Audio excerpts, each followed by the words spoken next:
Buenos nachos, amigos, and welcome to Record Breakers, a music podcast where a group of friends gather together to share music with each other, an album at a time. It's like a little book club for music, fun time had by all. I'm PD Rave, and I think David will enjoy my fit today at the Boppy shirt. Oh yeah. Yes. Here with me is my team, my squad, my crew, my gang. We've got David. Petey, did you know that on the very first episode of the Adult Swim series The Boondocks, Granddad Freeman explained to Huey, the main character, that one of the best ways to win white people over was with cheese? Mm-hmm. Exactly. That's true. Exactly. We've got Drew. Fuck, I really do like cheese. Yeah. See? Cheese is good. Cheese is good. And we've got our guest, fourth chair occupant, Alev. Hello. Yeah. We're here to talk about music. We're here to talk about an album. Not exclusively cheese, but I'm sure it'll be brought up. I imagine there will be moments for talking about cheese. The provider of the album this week is Alev. Alev, what have you brought for us this week? All right, guys. So for this week, I decided that we should review one of my favorite albums of all time, Surfbort's 2018 album, Friendship Music. Yeah. This is an interesting group. Let's talk about expectations. David, what expectations did you have coming into this album? Well, I did a little research and looked up Surfbort before giving this album a listen. So what I came out of was that I was expecting something loud and something fun, and possibly telling the tales of existential angst in modern middle America, and perhaps maybe with a naughty word or two. Mm-hmm. But I was looking forward to it. Mm-hmm. Drew, what expectations did you have coming into this album? I didn't.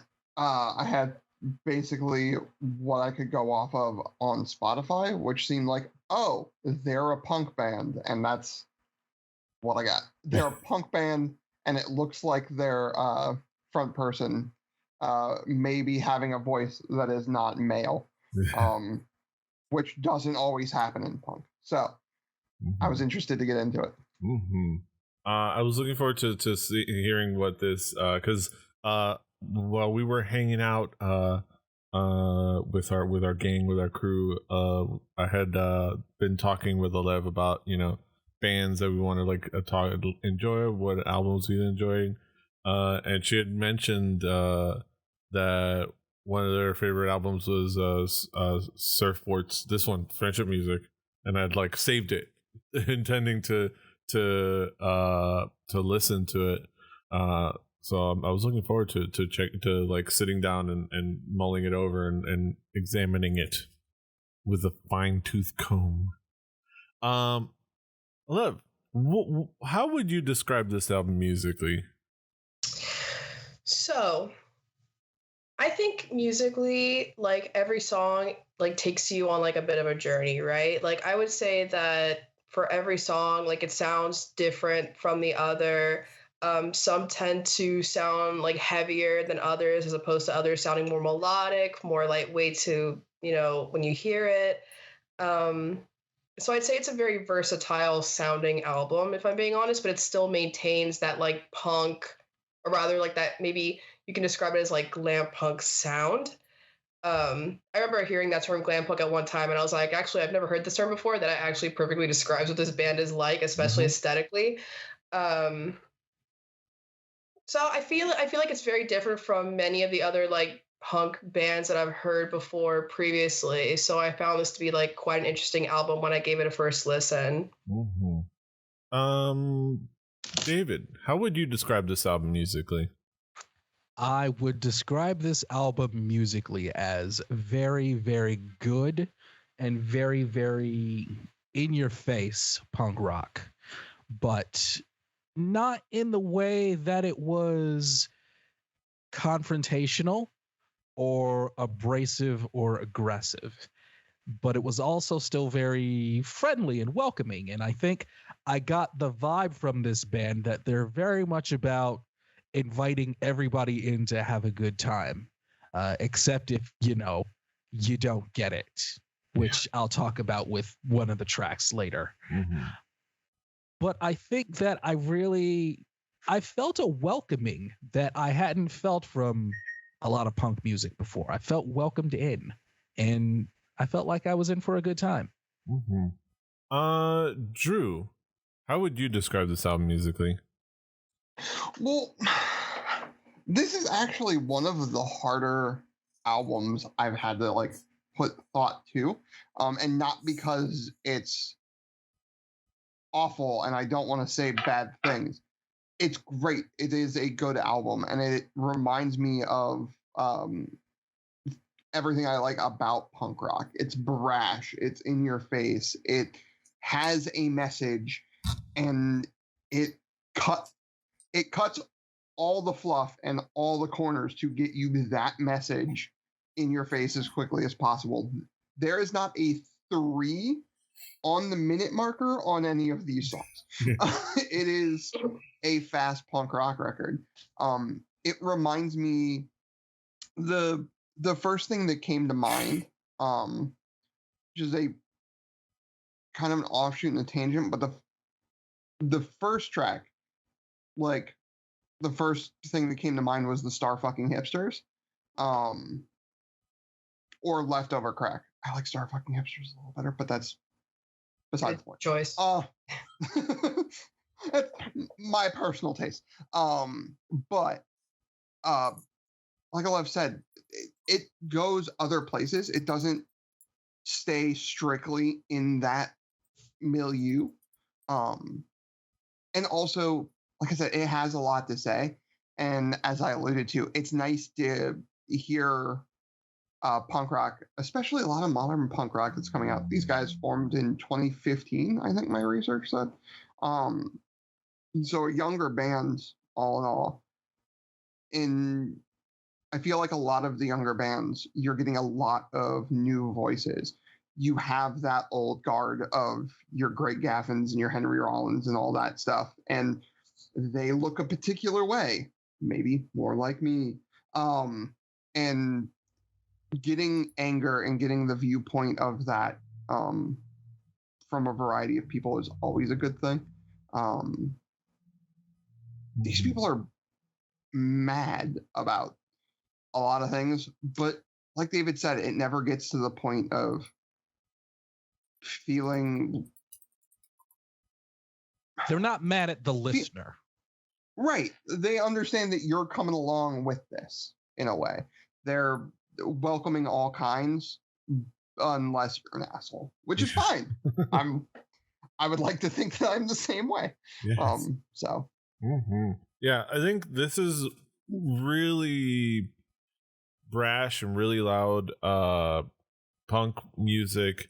In particular, a style that I think it constantly reminded me of, say, some of the punk bands that you would see in the early 90s, like around like the early 90s grunge and rock scene, or like you would see playing a song in a Slacker movie in the early 90s.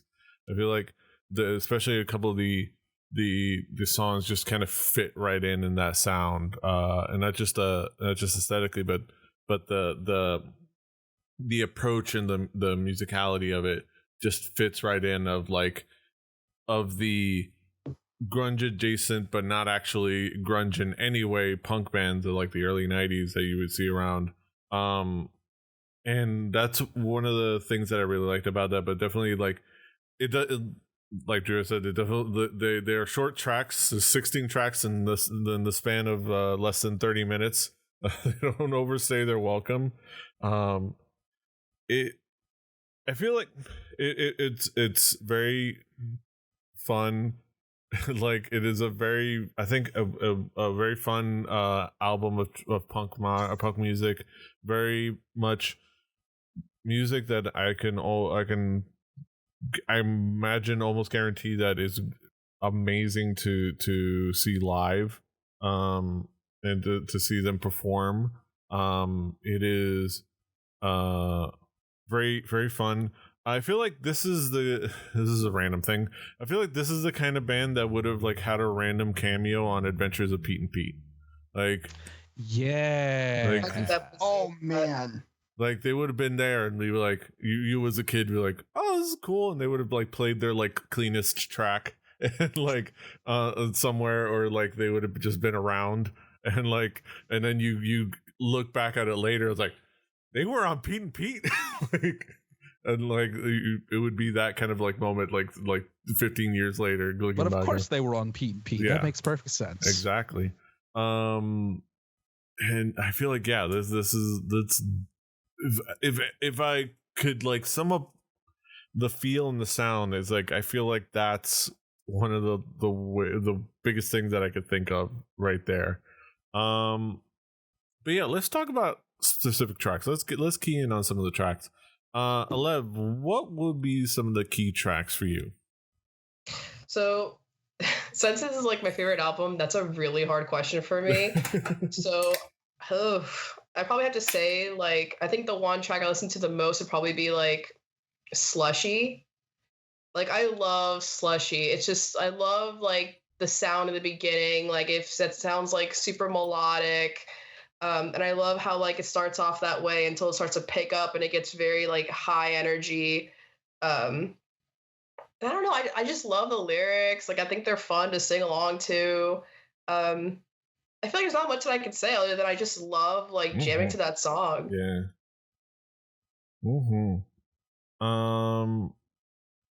David, what would be some of the key tracks for you? Track 4, Pretty Little Fucker. It subverts your expectations. You think it's gonna say one thing, and then it does the opposite. And I thought that was pretty cool. Track 9, White People. I was absolutely cracking up when I heard her singing about white people eating cheese. And it reminded me of the Boondocks, where Granddad talked about white people eating cheese. Oh my God, it's actually a thing. Number 10, Burn. This song, the lyrics I found to be just straight up 80s thrash, which again proves the connection between punk and thrash metal. And lastly, track 12, ACAB. And that one speaks for itself. There's nothing quite like a good anti-cop song. Gotta love it. Yeah. Drew, what would be some of the key tracks for you? Well, the me thing. Let's get that out of the way. High Anxiety is a song that feels like its namesake. In a lot of ways. It is quick, it gets to the point, it is in your face, and it gets out. And I enjoy songs like that. Slushy. Something about this song, I don't know if it's the guitar tone, I don't know if it's the overall general rhythm, I don't know why. But every time I heard it, the only thing my brain would envision is like PlayStation 1 Tony Hawk doing like 32x combos and shit all over school, which is great. They spelled it out, ACAB, but ACAB, a punk rock song about being angry at the police. Who would have thunk that would have worked? Oh wait, all punk rockers forever.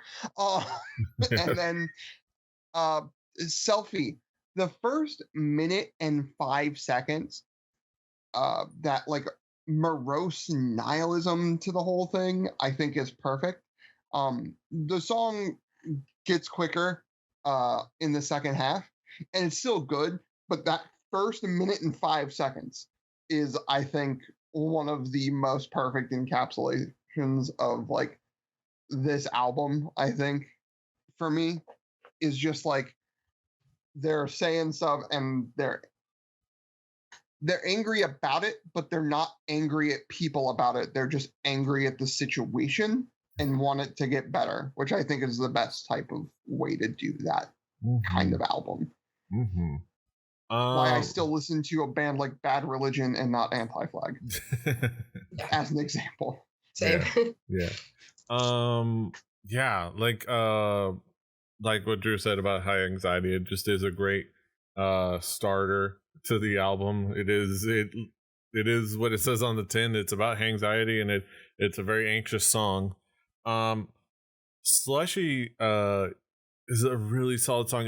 That one is one of the key ones where I got that like early 90s punk vibe from like it would be in a in either Tony Hawk or in a random Slacker movie. And like it would be like or maybe an opening sequence of the movie where you're still seeing the credits or something like that, or they'll be playing it at a club where the protagonist is trying to find the his love interest or whatever, or their love interest, something like that. Which the distortion on that one is just cool on everything.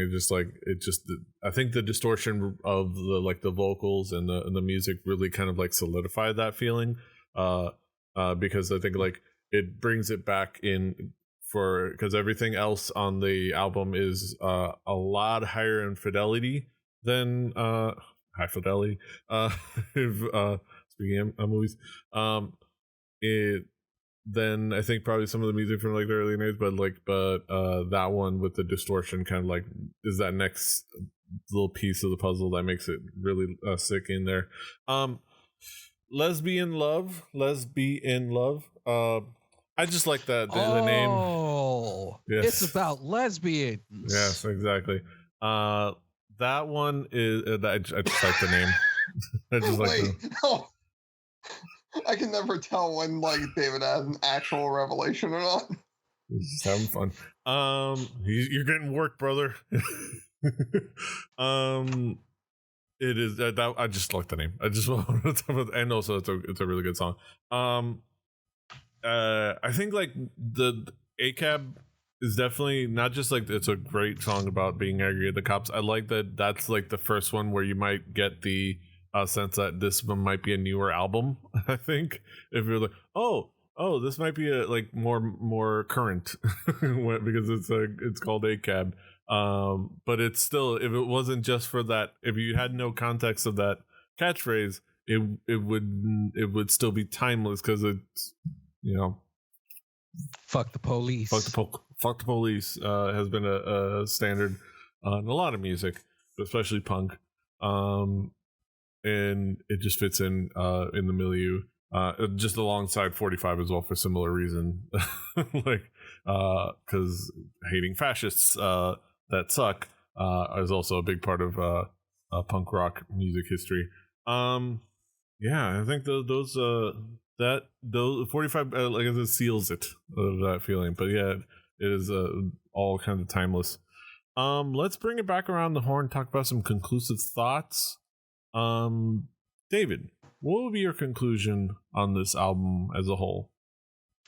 I had fun with this. I really, really did. I really had fun with it.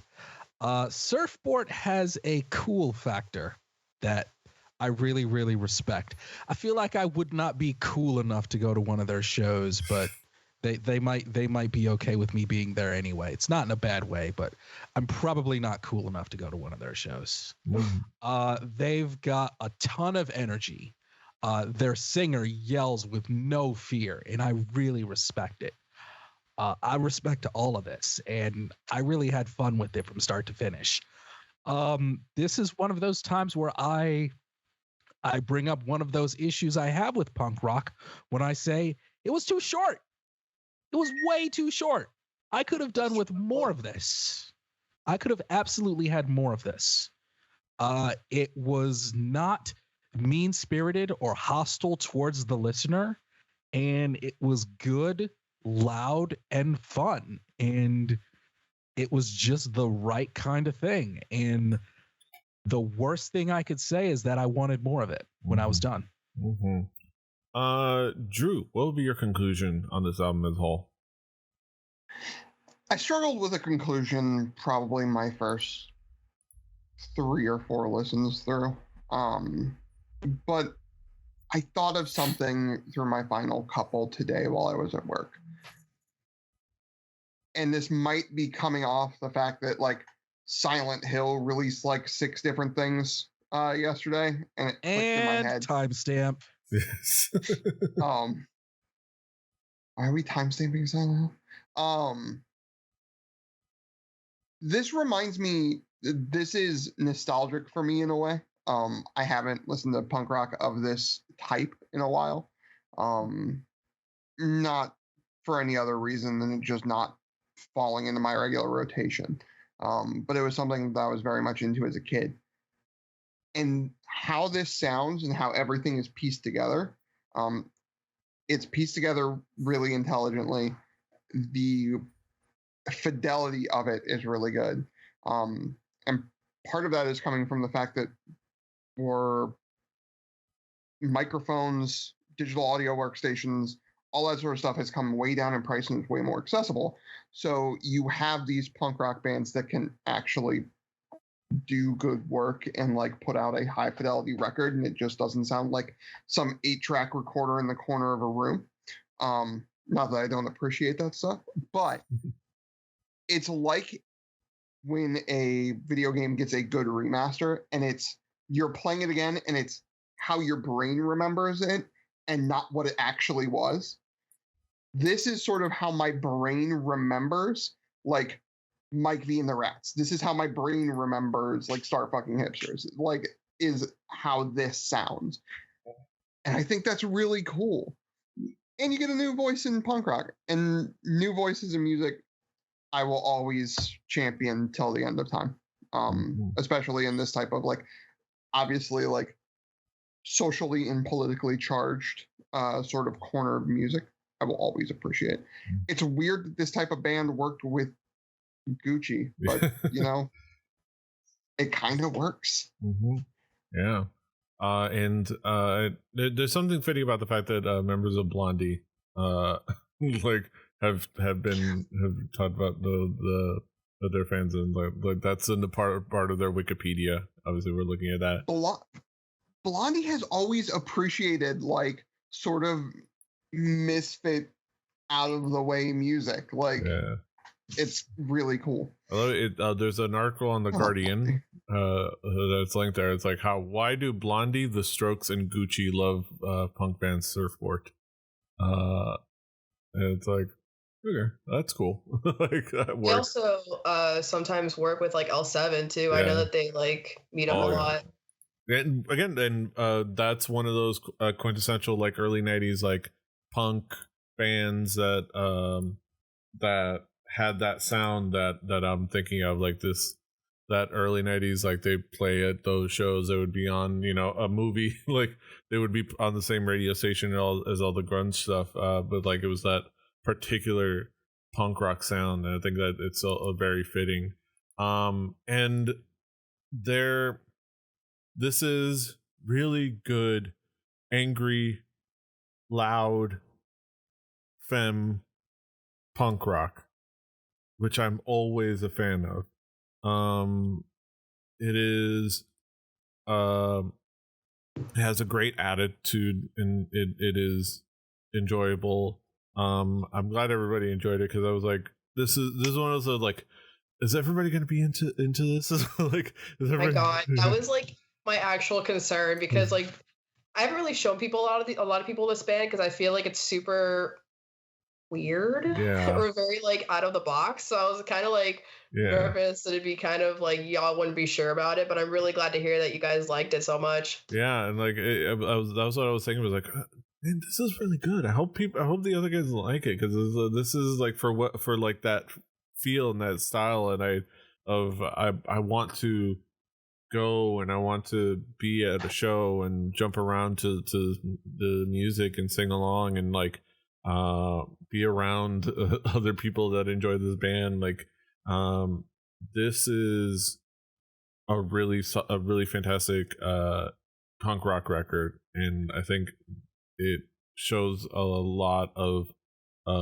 cool stuff, and it's nice, loud, and fun, and like that, and that's like the biggest thing. And it's loud and fun. Exactly. And it's obscene sometimes, and I like that too. I like a little obscenity, and a little crassness. Yeah.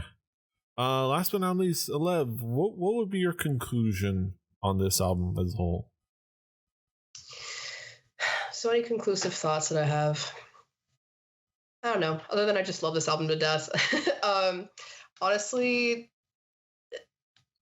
it's just such a good album. Like, it's everything that because like, here's the thing, right? Is that like punk, from what I've grown up listening to, has always been pretty abrasive, pretty rough around the edges. But this kind of gives it like a whole new kind of like sound, at least for me. It's very light. It's definitely an album that I would get started with people who don't know a lot about punk and, try to ease them into it. Because again, it can be pretty abrasive, but this is like an easy listen, I would say, despite it being so like loud and like in your face.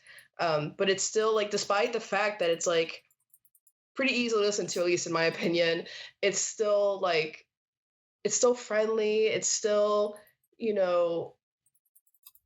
pretty easy to listen to, I'd say. Mm-hmm.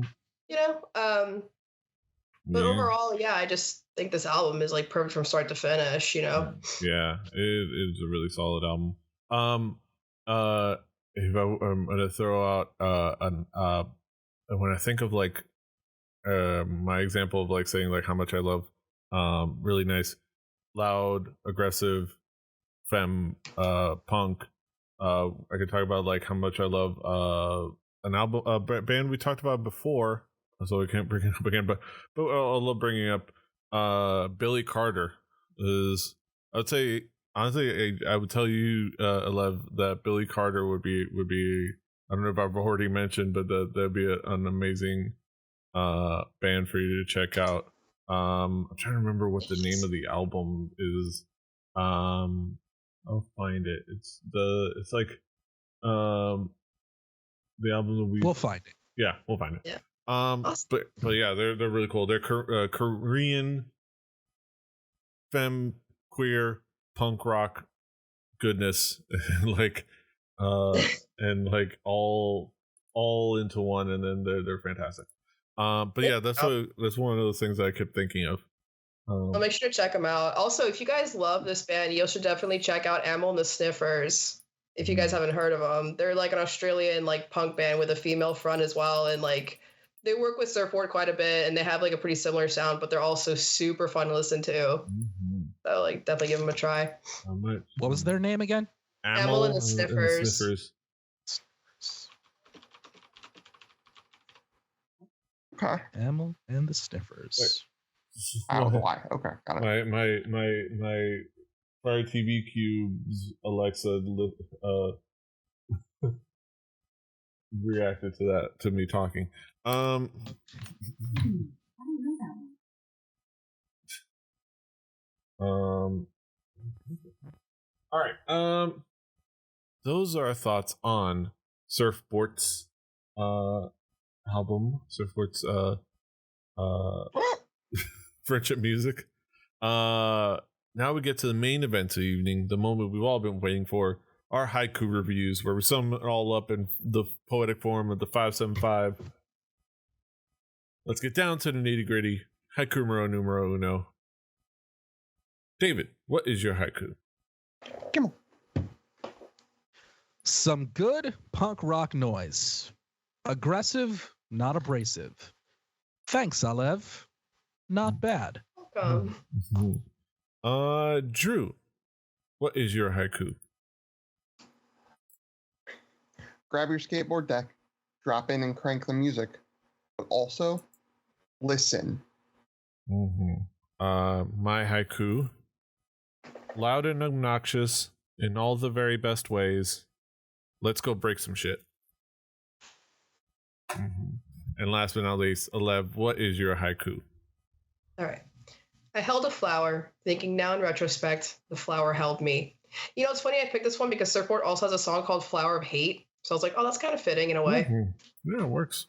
Yeah, those are our thoughts on Surfbort's friendship music. You got this. Friendship music. Friendship music. Go ahead and check it out on our Spotify playlist. Play Record Breakers, the home game. Do your due diligence and your due diligence. before I do my spiel, Alev, what do you got to promote? Do you have anything you want to throw out there and promote and tell the people world about what you got going on? As far as promoting goes, I mean, I do have a photography page that I like for people to check out, please. On Instagram, it's Little Flames Photography, little.flames photography on Instagram. Don't forget, check it out. It's super cool. So I'll go ahead and link that in the show notes along with all of our other links, as well as the Bandcamp. Also, haven't done this in a while since you're the first new guest in a while, but one of the cool things when people are joined for the first time is I give them one of these t-shirts. So I'm going to get your size, and I'm going to, when we go to class, I'm just going to hand you one of these t-shirts and some stickers. Yes. And 7,000 stickers. Hell yes. I have a lot of stickers, including one that I imagine you'll get. I think you'll enjoy this one. The little gremlin dude. This guy with a baseball bat breaking records. Oh, absolutely. I love me a good gremlin, for sure. He's got, like, the best part is, I don't know if it comes through, is his hairy ass legs. His little, like, stubby. Oh, it comes through. Oh my God, he's That's just my like favorite me. sticker for that. Yes. Hairy legs and everything. Yeah, breaking vinyl albums on the ground. Hell yeah. But yeah. You can, of course, check us out all over the internet.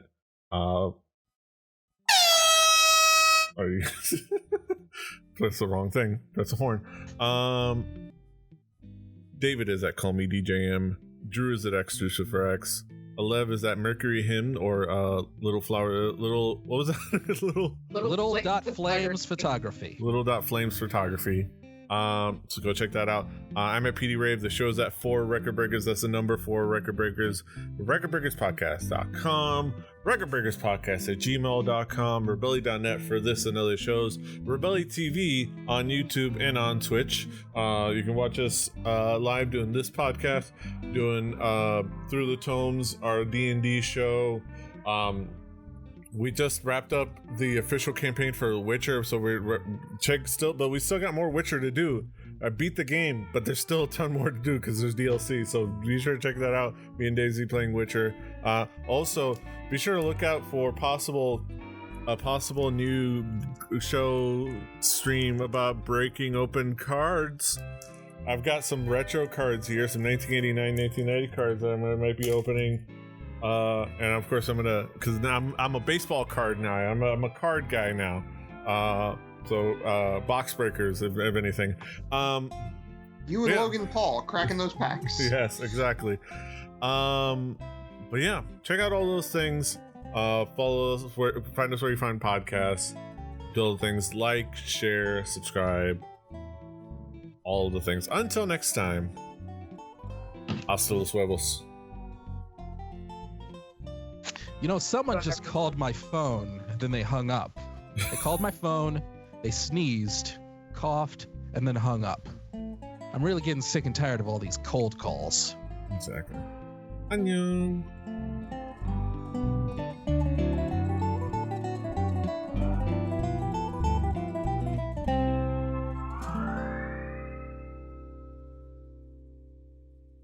Diamond Club hopes you have enjoyed this program.